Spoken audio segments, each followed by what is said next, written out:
What's going on, everybody? My name is Anthony Kemp Jr. I'm your host here at the Safety Realm, and we have a special guest from Canada today, Mr. John Savoya. How you doing, sir?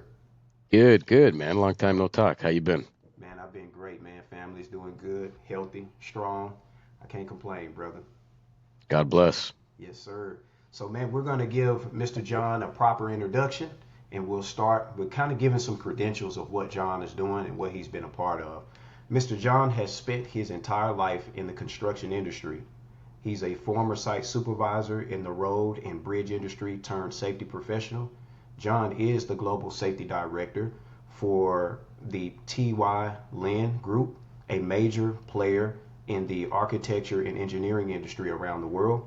He's a former Ontario Ministry of Labor CHS officer. John has responded to hundreds of complaints as well as a number of workplace fatalities, critical injuries, and equipment and structural failures, resulting in the successful prosecution of organizations and individuals under provincial legislation. He's also a full member of the International Institute of Risk and Safety Management and a full member of the Institute of Industrial Accident Investigators. John also shares his knowledge to a good sized following on LinkedIn through articles and posts aimed at bringing workplace safety to the forefront of people's of everyday lives who are working. What's going on, Mr. John? Living the dream, man. How's life? How's work? How's the family? Man, work is good. Started with a general contractor a couple of months ago. I believe it was last November. So now I work for what I feel like is the next level up contractor in my career. So, man, everything's been good. But I'm not the only one been moving up and making moves, man. You've been doing some big things yourself. Yeah. I recently started with TY Lin, again a major player in the architectural and engineering space around the world. So yeah, global safety director, basically responsible for the occupational health and safety management system across our brands pretty much around the world. Man, that is so awesome. When I seen you do the post on LinkedIn, I was like, man, my brother, man, he's moving up, man. I remember you telling me you was gonna do some things, and I'm like, man, this guy is for real, man. It's good to see. It's really refreshing. Most people say stuff, and they never really do it. So it's refreshing to see somebody who's not just speaking about it, but actually walking that lifestyle out when it comes to safety. Man, I'm not gonna hold us up. We're gonna go ahead and get ready to get started. So we're gonna today, everybody, what we're gonna really talk about is the value of safety that people just don't really normally see. A lot of people look at safety as, hey, walking a job and just looking at hazards, and of course that's a big part of our job. But there's other systems of safety that a lot of people don't think about, and people don't realize how it affects the businesses that we work for.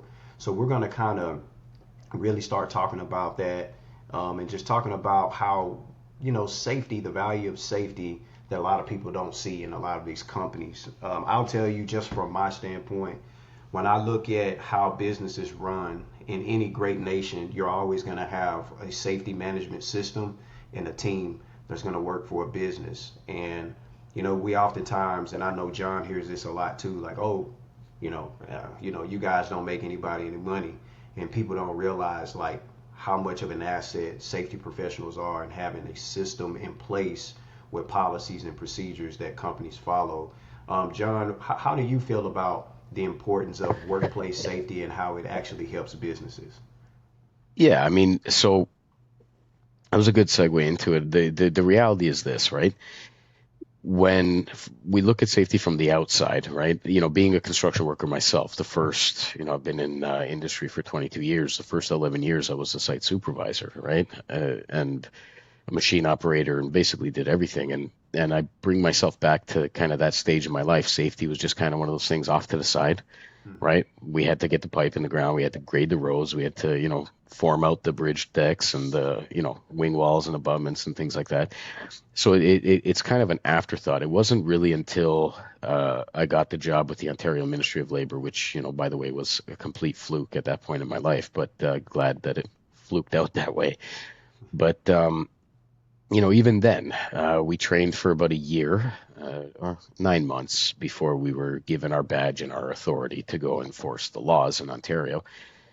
It wasn't until the first fatality investigation that I ever did that, it kind of brought everything home, right? Because we can go to training courses, we can, hear safety professionals talk all we want about how important safety is. The reality is that, you know, most people listen, right? If the speaker is touching the right notes and captivating them in their thoughts. But you never truly kind of see the opposite effect of safety or the lack of safety until you're investigating somebody's final moments on this earth. Hmm. That one, I've done, a bunch of them now, a bunch of fatalities, unfortunately now, but that one always sticks out to me because it was a buried alive fatality, and I had just gotten my badge, right? So you got to think about 9, 10 months before that, I was in the same style of trench without a trench box, kind of doing my own work.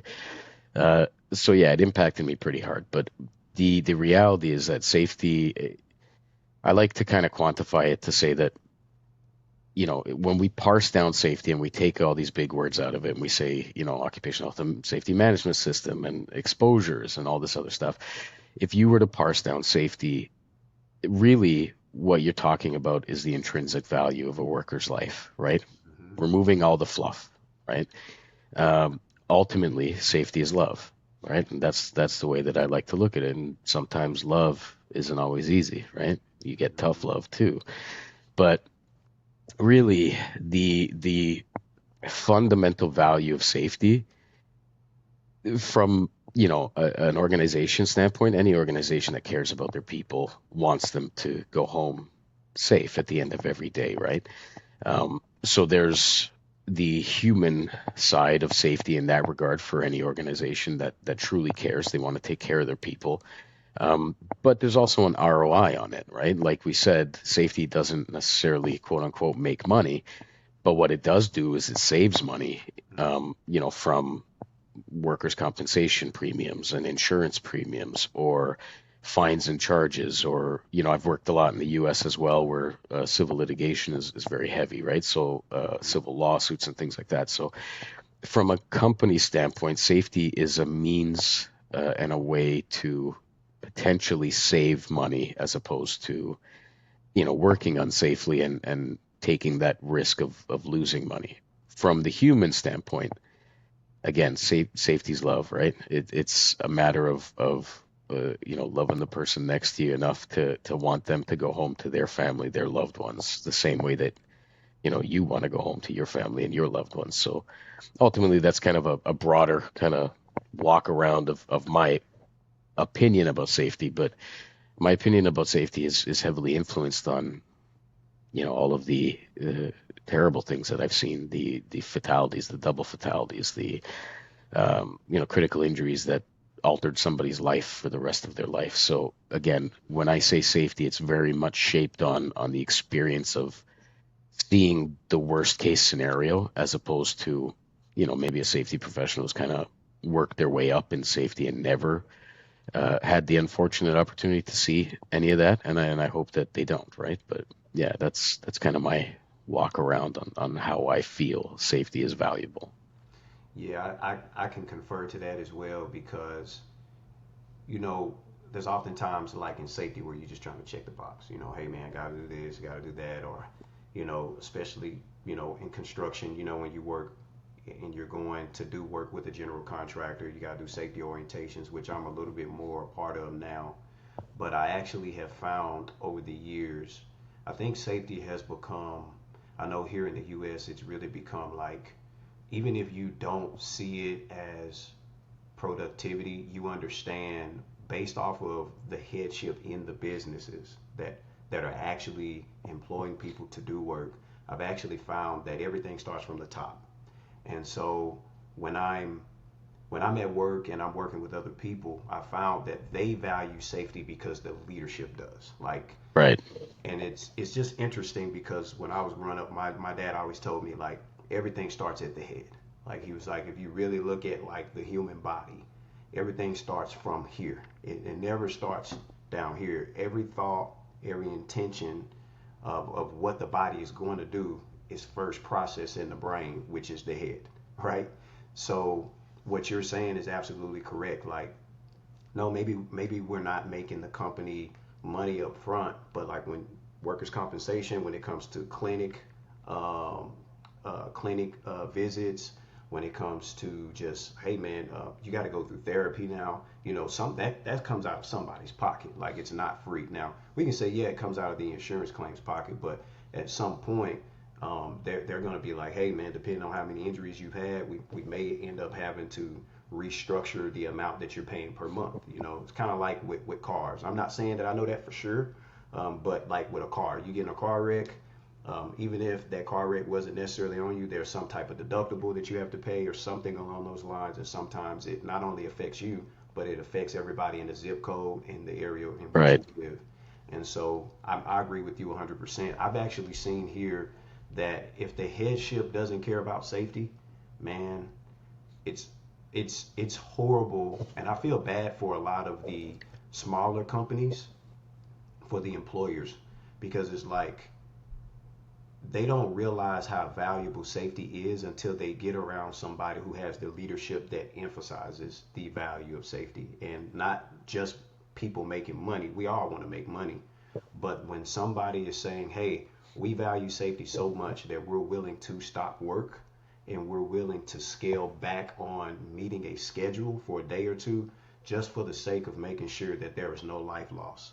I think that that sets the tone for not just any job site, but for the employees of that company. Yeah, for sure. I mean, since I left the public service, right? Since I left the government, I've had the fortune of working for people who genuinely care, leadership that genuinely cares about safety. I mean, there's been some, stints since I've left where I can say that they didn't really have the core value of safety, but for the most part, the companies that I've worked for truly genuinely care, and it makes a difference, right? The reality is that when you have leadership in a, and I'm talking senior leadership, C-suite executives, vice presidents, senior vice presidents, when you have leadership that truly cares, they walk the talk, right? And they hold themselves and everybody underneath them accountable for safety. And that means a lot to the field level workers because again, you're going to see, whether it's an engineer visiting a site or a carpenter, building a form, when they see that their leadership is taking safety seriously, then they're inclined to take safety seriously as well. Um, you know, even even if they don't always like it. I mean, I've worked with a lot of old school guys, right? I was an old school guy myself. I mean, I came up in industry under the watch of a lot of hardened Italian immigrants, right? Mhm. So um, even if they don't take safety that seriously themselves, when they see their leaders truly valuing safety and, you know, like I said, walking the talk, they're inclined to follow whether they want to or not, right? And what that does is it helps with production, right? So I think anybody in construction, we've all been there where, concrete's coming, hurry up, we're not ready for these forms, right? We have to pack the gravel, we have to make sure our forms are braced, and you kind of get lost in the hustle and bustle, schedules and times and things like that. A company that values safety, that's secondary to them because they understand that if something goes wrong on that site while they're rushing and hustling to get something done, then they're going to have to stop anyway, right?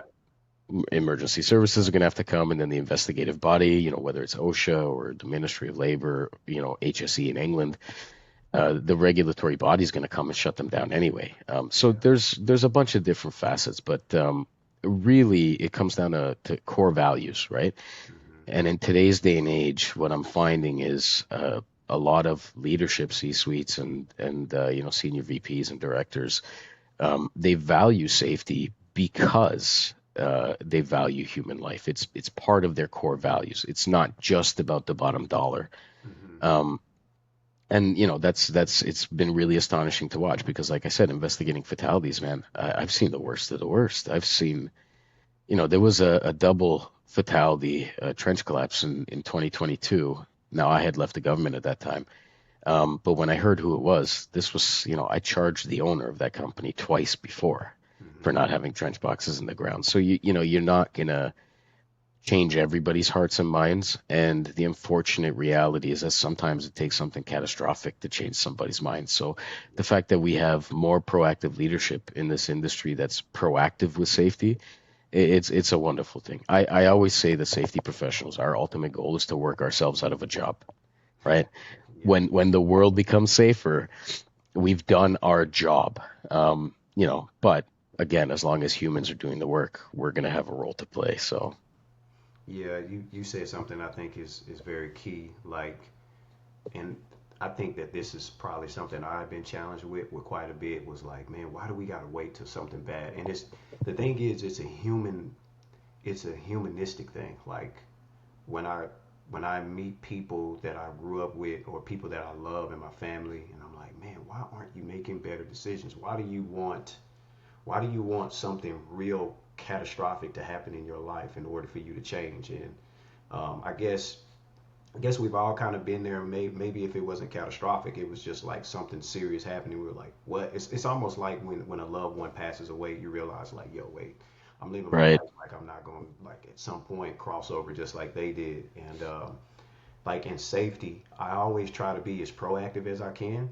because I'm actually finding out that most serious injuries, and I haven't dealt with like a fatality, but like the serious injuries that I have dealt with is usually because somebody got used to doing something a certain way and they did it for that way for so long and it was the wrong way that right, they right, became so comfortable. And I think that that's like you said, it's kind of part of what we do.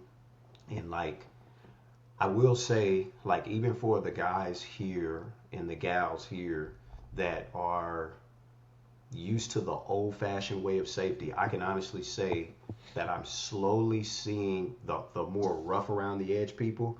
I'm starting to see that they're slowly changing. Like, look, you know what? Like, when I was coming up, it was this way, but now I can honestly say I understand, because I had a guy get injured. And another thing I found out too is a lot of them don't want to do paperwork. So, they're like, look, man, we ain't got time. We're going to do it this way. And as long as you're not slow about safety, they're generally okay. Hey, you hit your points.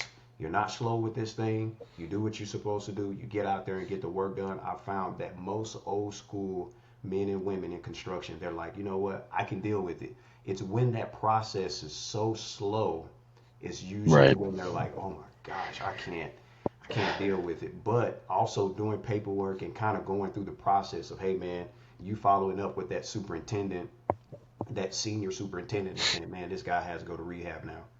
And like, what? What Right. do you mean he has to go to rehab? Well, yeah, man, he got to go to rehab, man. They're saying I don't know, he may be in rehab for the next 3 months. Like them hearing that, and I didn't understand this before, but them operating at such a high level on a job site, any superintendent with a heart is going to be like, oh man, you know what? Another reality check, man. Like this thing is, I always knew it was real, but like now I know it's even more real. Right. You hit the nail on the head when it comes to force of habit and the way that they've been doing things. I mean, I go back to myself, putting pipe in the ground. I can't tell you, I put, man, thousands of miles of pipe in the ground in my construction career. Hmm. I can't tell you how many times I use a trench box, right? The reality though is that a habit is one of the hardest things to break and to change, right? It's like anything. It's like smoking. Um, and these unsafe work habits, they're learned habits, right? They come from the people before you and the people before them. Hmm. There's no malicious intent to it. So, and I think that's kind of where I walk that line very well, right? Because I was one of them, right? Hmm. So, I can look at you and see you roll your eyes about, while we're doing a safety talk or whatever, but and still kind of make that connection to why we're doing it. But the other thing that I would say is I'm very interactive, right? Like you're right, people don't like paperwork, and check boxes are not my favorite thing. I've written articles about it on LinkedIn, right? Took a lot of flack for it. But checklist safety is kind of like, you're checking the boxes, you have tunnel vision, you're not looking at everything else around you. But the reality is I would rather gather, a group of folks together in the morning while everybody's having a coffee, getting ready to go, and say, okay, listen, what's today's safety talk? Mm-hmm. Let them lead the talk, right? So, hey, what's something that you've seen, right? What's something that you've seen? What's something, you ever had a close call? Because the reality is that we can look at a safety talk and we can say it's this pre kind of filled out thing, and somebody's going to stand there and read it verbatim from a sheet. The most effective safety talks are conversations like me and you are having right now, Mm-hmm. right? Those are the most effective safety talks that anybody's going to have. Just learning and understanding, hey, you know what? I was in a trench once and the back wall started to collapse and I had to run out like Indiana Jones, right? Like Yeah. those are the topics and the talks that are going to get people thinking. And ultimately, you have to respect the audience, right? And I say this to newer safety professionals all the time because, safety professionals, they'll reach out to me on LinkedIn or they'll call me or we'll go for coffee. And I always say the same thing, right? You are no better and no worse than them. You're no more and no less, right? I need you to respect the person that you're talking to, whether it's, the laborer, sweeping up debris, or the pipe layer putting the pipe in the ground, or the excavator operator, the crane operator, or the CEO of the company. Respect where they're coming from and Mm-hmm. really try to understand their point of view, right? Because once you understand that point of view, you can make a better connection with the human being that you're talking to, as opposed to kind of smacking them and bopping them over the head with, oh, well, this OSHA standard says that in 1926 in general industry. People don't want to hear that, right? They Mm-hmm. want to hear the why. They want to relate to it. They want to hear the benefit, right? And ultimately, sometimes the benefit is you go home to your family at the end of the day. That's the benefit, right? Ultimately, that's the most important benefit. But depending on the level of person that you're talking to, whether it's a site superintendent, to say, hey, look, you know what? If you do it this way, you might get away with it, but in the event that you don't, this whole job's going to be shut down for a month. Yeah. And then what's going to happen, Yeah. right? Who's going to answer for that loss of potential earnings and things like that? So tailor your approach to the individual that you're talking to, but always come from a place of respect. Remember that we're human beings, right? If I meet you in the street, I'm not going to kind of turn the other way and put my nose up to you, right? I Right. bump into you in the street and say, "Hey, sorry about that. I was, whatever." You talk to people like a human being. Treat them with respect. And if they get elevated at a certain point, they don't want to kind of listen, well, then you escalate, accordingly. So I'm talking to a four person, they're not listening, then I'm going to the supervisor. And if the supervisor doesn't want to listen, I'll go to the project manager. And then eventually somebody's going to hear me and hear me say, if something happens, you're going to get shut down, and this is how much money gone, right? Yeah. Because look, it's life and money, right? Those are Mm-hmm. the two most important things to most people around the world. Mm-hmm. So if I tell you you're going to lose money, you're immediately going to listen. And if I tell you that you can lose your life, you're immediately going to listen, Yeah. right? But again, approach from a place of respect. We're all human beings. Mm-hmm. Yeah. What you just said, man, I've actually found, and I say this to people all the time. Like, yeah, I did what I was supposed to do. I went to school. I got some stuff under my belt. I put the work in. But throughout all of that, I really grew because I just showed people, I treated people how I wanted to be treated. I had conversations. Maybe there were conversations with people that sometimes they didn't understand me and I didn't understand them. That's totally fine. But I also understood that that's a part of life. And everybody doesn't see eye to eye. Right. I've talked to many safety professionals who see things a certain way, and I'm like, wait, what? How did you get to that? But it's that, I mean, that's the beauty of life. You have people from different backgrounds, different cultures, different just perspectives and stuff like that, and you kind of start to find out. Like, man, I found out years ago that I used to think a safety professional was supposed to know everything, and then I found out like, no, that's like like when I started like really getting deep into my studies and trying to like be the best at what I could be in the workplace, and I started kind of moving up in the corporate world, I started to find out like there's people that got titles and they don't, they, if it's not gloves and glasses, they, I mean, they don't like the, Right. so like the company I work for, we focus on sticky stuff that can kill you. We focus on Yep. that first, Yep.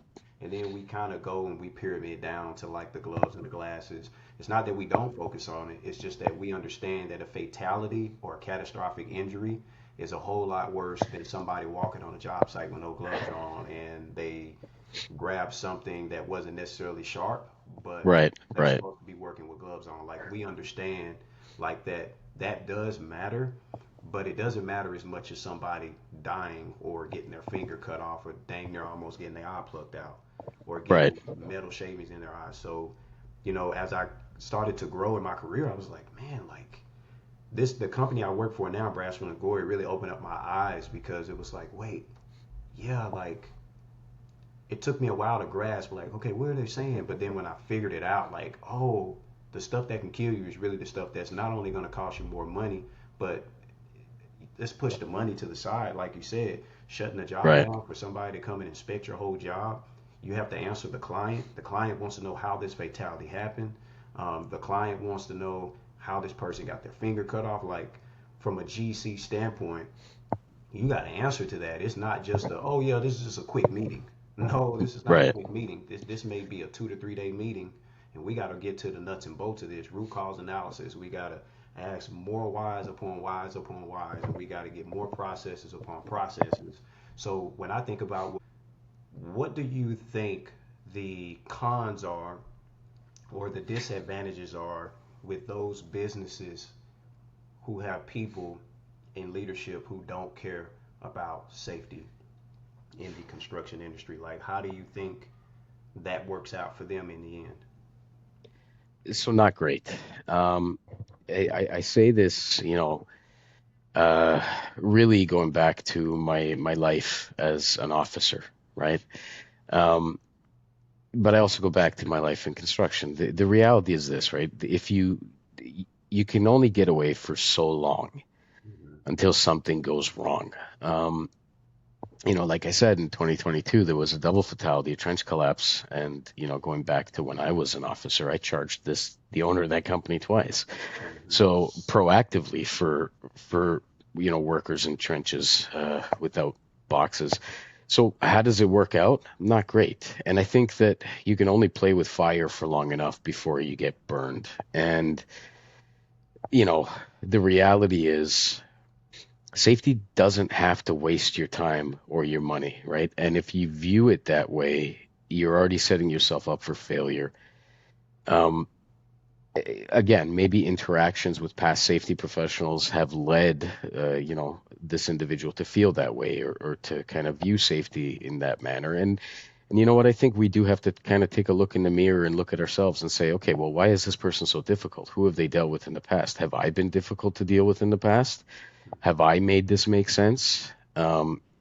Like think about procedures, right? And safe work practices. I'm a safety professional, right? I can write you whatever you want me to write you, but how effective is my procedure going to be if I don't know what the hell you do every day for work? Right. Right? So, how many times have these supervisors or these, senior leaders kind of ran into a safety professional who said, "Here's a procedure, you have to follow it step by step," and then looked at it and went, "Well, this isn't going to work at all." Right? And I think that we do need to look in the mirror as safety professionals and say, how are we approaching people? How are we building these procedures? Are we involving people or are we dictating? Because, the saying goes, you catch more bees with honey, right? Mm-hmm. So I would say it's anybody who doesn't care, right, and disregard safety, it's not going to work out very nicely for them. But again, I think that's part of the challenge of being a safety professional, right? We have to find out why. What makes these people feel that way, Mm-hmm. right? Can we change their mind in any way, shape, and form? And the honest truth, Anthony, is that sometimes people don't want to change until something catastrophic happens, and I've seen that way too many times. I've seen, how many people die, and I've been tasked with investigating their final moments on this earth, Wow. and that is the ultimate end, right? That is the ultimate catastrophe for a company to have. And I hope that it never gets there for any safety professionals. But the reality is it's going to get there, Yeah. right? We don't live in a perfect world. We haven't worked ourselves out of a job yet. So, I think that you have to look at everything holistically. Why does this individual feel the way that he or she does about safety? Why do they, think that it's a waste of time or a waste of money? Who have they interacted with in the past?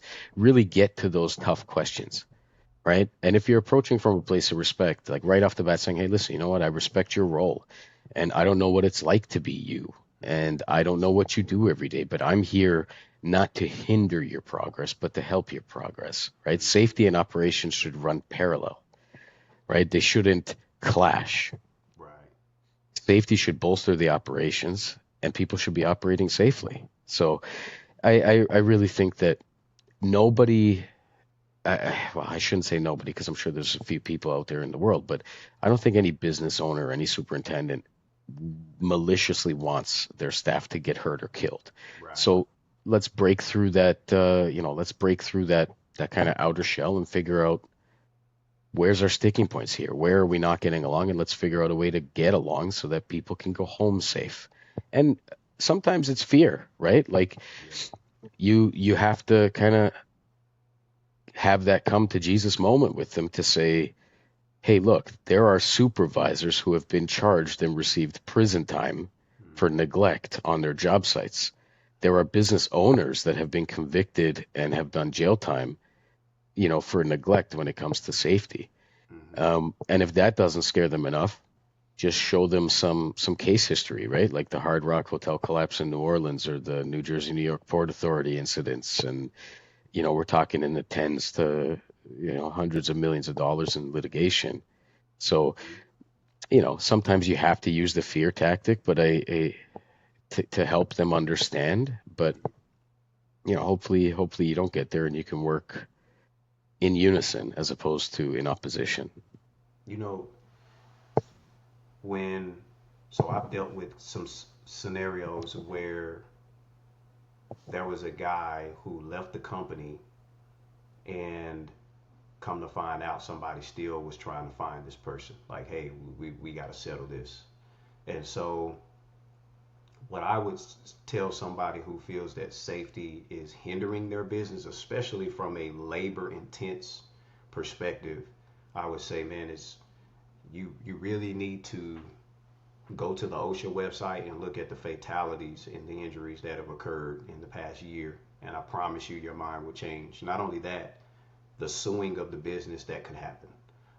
Somebody loses a son, a daughter, a uncle, a mother, a father. Like that, man, people are grieving, and it's not that money is going to solve the problems, but at the same time, that they want some kind of consolation besides we're sorry this happened. So I think about those scenarios as well as what you're talking about. I mean, when you're actually dealing with somebody who's passed away on the job, man, that can definitely bother your psyche. It's like, wait a minute, this thing is, it's not just a safety policy and procedure that looks good on paper. Like, none of that stuff really matters if you don't bring it to life by what you do on a day-to-day basis. I say all the time, man, I know a lot of safety professionals, and I know a lot of uh, lawyers and attorneys. They got degrees on top of degrees. They have certifications. They've been to law school. They got doctorate degrees and all that. What good is all of that if you don't put it to work? It just, that's one thing I would say about a friend of mine that I kind of learned very early at the age of 18. Like, none of that stuff matters if you don't put it to work. Nobody wants to go to school just to say, oh, yeah, I got my degree in business, and I'm sitting behind a desk and I'm just answering customer calls all day. Like, no, you want to actually work the information that you've learned over time. And for me, I think that it is not just imperative that a company understands the significance of safety when you're dealing with labor intense work, but I also think it's important to understand what happens when you don't think that this stuff really works in the real world. Like I said, the suing, the man, somebody got to pay for their funeral. It's going to come out of your insurance. You got to think about the jobs that you're not going to be able to get if you have too many of these events.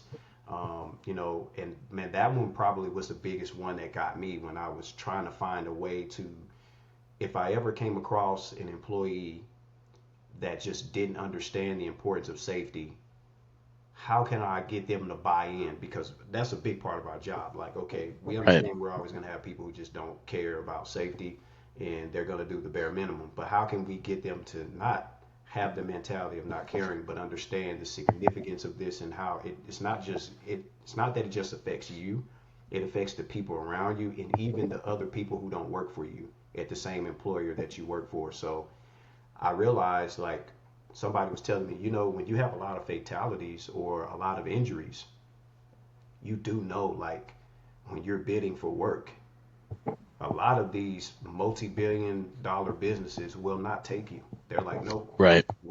man, we don't want you out here. Hey, man, you completed whatever stadium or a commercial building, whatever. Man, that's great. But man, I'm looking at this sheet, and man, you had like two fatalities and three catastrophic injuries, and Right. man, are these people still in rehab? Yes, sir. Oh man, they're like, look, man, we need. Man, well, let It's me a look at your liability. info. It's like, this isn't gonna work. Right.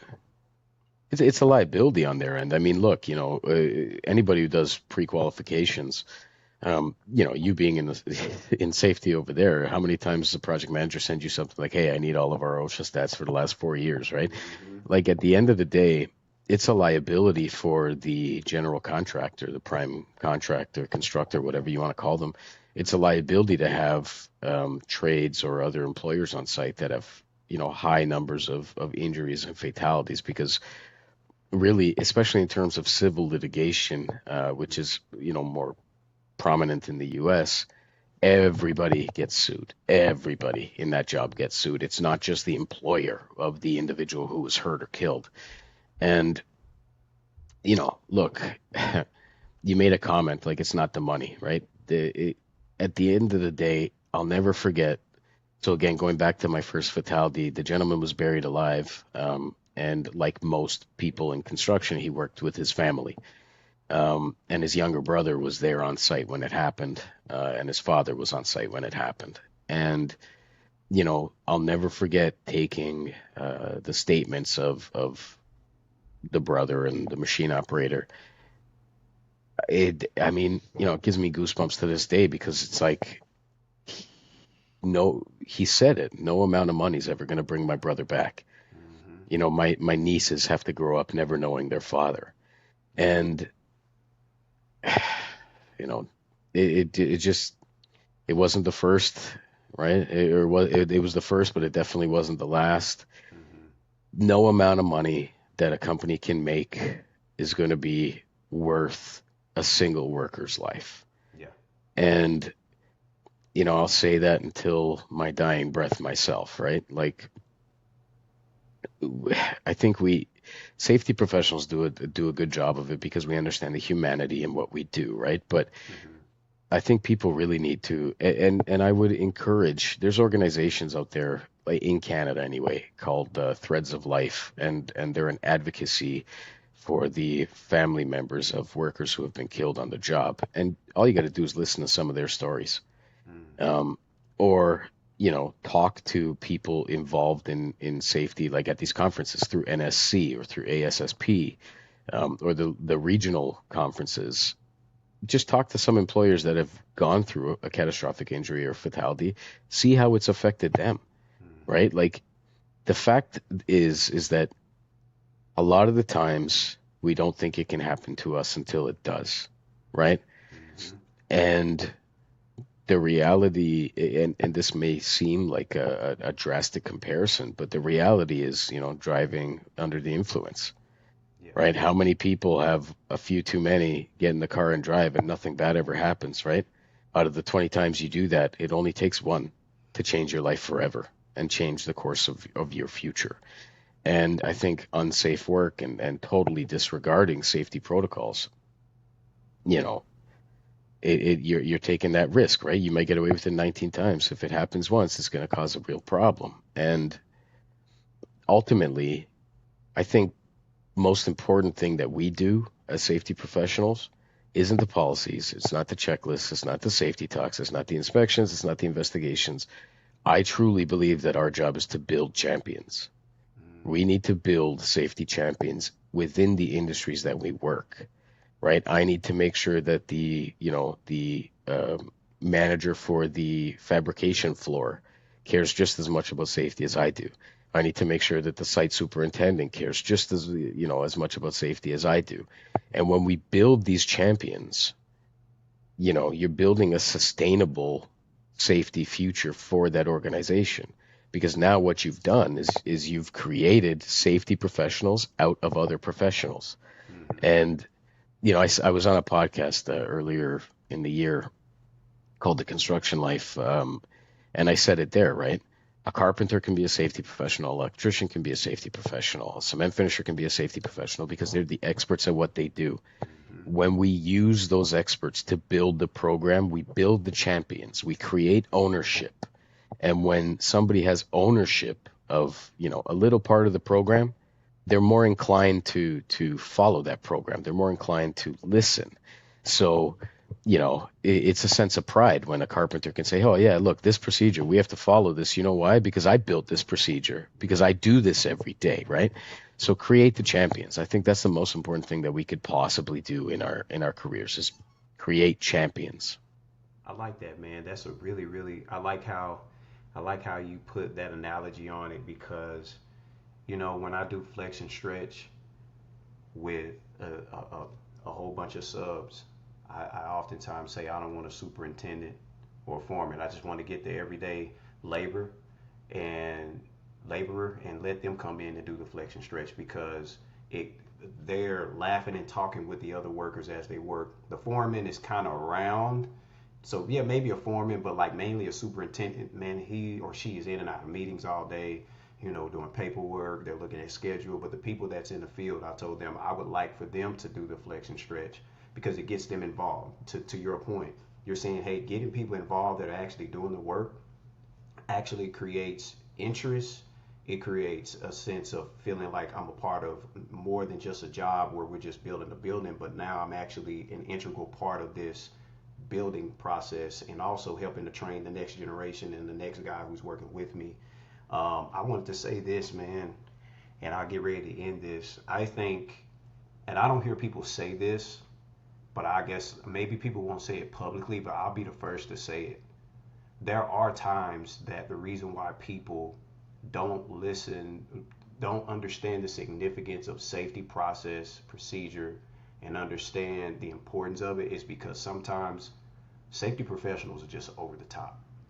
And like when you start coming up, you said it and it kind of clicked when you said it. Like when you're coming up with procedures that are unrealistic and that you don't really even know the process and you're trying to come up with something on your own, that sometimes does make people who are overseeing the whole job a little kind of like, oh man, safety professionals are always coming up with stuff and they don't know the process. And how about asking people that's doing the work? Or safety professionals are too prideful, and sometimes they're like that because we come up with stuff that honestly, and I've seen it, man. I've seen it. And actually, when I first got started, I started to kind of catch on to the mechanical side, and I was like, man, well, shouldn't we be doing this and that? And there was an older gentleman. He looked at me and he said, man, you're young, and I know you're doing the best you can, but that's not how this process even works. And so I learned very early, hey man, learn the process first, then you bring up safety. Now there's, like you said, there's a bird's eye view of safety, but then there's process, step by step process. If you don't understand that process, I don't care how educated you are on safety, you'll say something or you'll put something in place that's just, it's not even fitting because it doesn't work for that process. So I find myself now asking questions. I now say, hey man, I know lockout tag out very well. I understand de-energization. I understand when you work on something that's live. I understand you got to have arc flash equipment on things like that. Like I get all of that. But man, can you go over this process with me, man? There's some terms and some acronyms that you all are using, man, that to be honest with you, like they don't teach us this in school. So, I'm not an electrician by trade. So can you just walk me through it? Man, I found so many people. They're like, man, sure, come on. I mean, like, they're like, man, yeah, man, come on, man, yeah. So this is that. And I mean, like, the life that comes out of them when they see somebody in safety asking them, hey, man, how does this process work? Like, man, like, oh, yeah, sure. Nobody's ever said, you should know this. Nobody's ever said that to me. You know It what I mean? It's crazy because you just said the most important thing that a safety professional can do: ask questions, Hmm. right? Like ask the questions because we don't know everything, and anybody who thinks that they know everything, look, I go back to being myself in the field, Hmm. a machine operator, laborer, supervisor. The worst thing that you can do is come to me with the book and say, "Oh, well, my book says you're doing that wrong," because I'm Hmm. going to look at you and say, "Okay, well, you come here and do it then." Yeah. You know what I mean? So it's like when we ask the questions, when we involve ourselves in the work, when we get our boots dirty, and Hmm. I use that analogy a lot because I'm a construction worker. If everything else aside and everything else I've done in my career aside, I'm a construction worker, right? Hmm. I love this industry. Um, if put your book to the side, get your boots dirty, ask the questions because it's not always like it says in your book, right? Hmm. There are certain times where, look, and all you got to do is look in OSHA and, the Occupational Health and Safety Act in Ontario. It says right in there, if you have to modify a process outlined in the law, you are allowed to do so as long as it maintains the same safety factor, right, Hmm. as the intended law. Because even the authors of the legislation understood that this isn't going to work all the time, right? Hmm. Certain sections of the 1926 standard contradict other sections of the 1926 standard, Hmm. right? And you look at it and go, okay, wait, hang on, I got to do this, but if I do that, I'm in contravention of this. So it's like, they allow for that wiggle room and that play area within the legislation for you to do something different. Hmm. But in order to do that, ask the questions, right? Like you said, I'm not an electrician. I can comb your hair with an excavator if you want me to, right? I'll build you a concrete form. I'll finish concrete all day. I cannot do electrical work or fine plumbing work, right? Hmm. Who am I to create a procedure for them, Hmm. right? I don't even know half the terms, Right, right.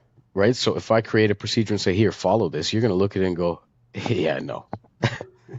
Right? Thank you, Mr. Safety Person. And then as soon as I leave, to go have a coffee, you're going to do the exact same thing you were doing anyway. So, Right. ask the questions, build the champions, use the experts that are all around you. That's what makes an effective safety professional, my friend.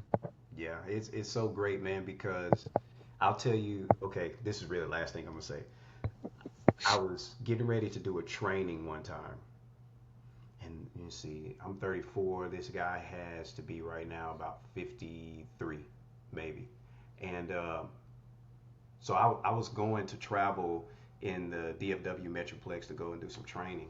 And this was kind of this was the first time that safety became like, hey, it's more than just knowing safety. Like, this was the first time it really hit me. So I'm going out, I'm supposed to do some forklift training. I used a forklift before, but it was just like real quick. And I was supposed to train 4 men. And the supervisor, the superintendent of these 4 men said, hey, Anthony, can I ask you a question? He said, man, please don't take this the wrong way. I said, yes, sir. And he said, man, do you know how to use this equipment? And I was like, well, I mean, I've been trained on it. Yeah, I know how to use it. He said, no, don't. He said, like, how often do you use it? I said, man, to be honest, I've probably been on this thing 3 times. I mean, I know, I know all the components and stuff. He was like, okay. He said, man, just something for you to think about.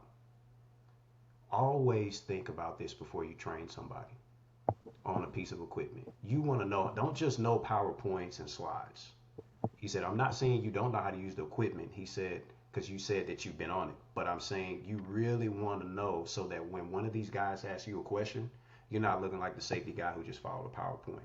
And then I'm gonna be honest, I was slightly offended. I'm like, man, what this guy, man, he don't know me. I'm thinking like, man, this dude. But he said it so respectfully and humbly. I said, you know what? This is an older gentleman trying to help somebody out. I said, I can take that. I'll take that to the chest. So whenever I'm getting ready to do any training on a scissor lift or any piece of equipment, like if I know like 2 weeks before, I'll spend like the week before, like 2 to 3 days straight as I'm doing my safety audits, messing with the equipment. Okay, I know I've messed with this before, but let me get acquainted with this again because there are people out here who's been doing this 20 years, and if you tell them, well, do this, and they know it's wrong, they're gonna call you out. So Oh yeah. that really helped me to just realize like, hey man, like this thing is more than PowerPoints. And I learned this earlier on in my career. It was kind of common sense, but nobody had ever like really said anything. So when this guy said it to me, it was like, you know what, man, I respect that because this is a guy who's a veteran in this industry. He understands how things really work. There's the OSHA book, which I do follow, we do follow, but then there's like reality. You need to mesh these two together. If you Right. if the OSHA book is way over here and your reality is way over here, and you can't bring them together, you're not gonna make an impact in the workplace. You know. No, death by PowerPoint, my friend. I hate PowerPoints, right? Death by PowerPoint. I'd rather have the conversation. I used to say this all the time with at the previous company. I'm gonna have a crane operator stand up here and teach the safety class when it comes to a crane, Mm, right? I'll spend 2 days with the crane operator prior to the training date to talk about the topics that will be on the PowerPoint, the laws mm, that deal with hoisting and rigging and whatnot. But I want that crane operator to teach the class, not me. What am right. I going to teach you, right? Mm, I'm going to read off a PowerPoint. So I made it a habit of bringing in, the professionals that do the work, yeah. giving them the instruction on the safety side and saying, go train your peers because they're going to respect you a lot more than they're going to respect me telling you how to do your job, Wow. right? That's So, good, man. That's good, man. I tell you, man, this was a great interview, man. Remember, this is the safety realm where we discuss all things related to safety and health. Mr. John, man, this is a brother of mine, man. We'll have him back on the show. Everybody, I'm trying to do exactly what I said. I said I was going to have people come on from different parts of the world. So far, I've been able to accomplish that, and we have more to come. Man, Mr. John, do you have any last words for the listeners? no, I just honestly I love your show. I said it to you last year when we first talked. You're doing fantastic work. Keep it up, man. And anytime you want to talk, you know where to find me. Yes, sir. All right, man. I appreciate that, man. Hey, we'll holler at y'all later. Remember, this is the podcast where we discuss all things safety and health related. Peace.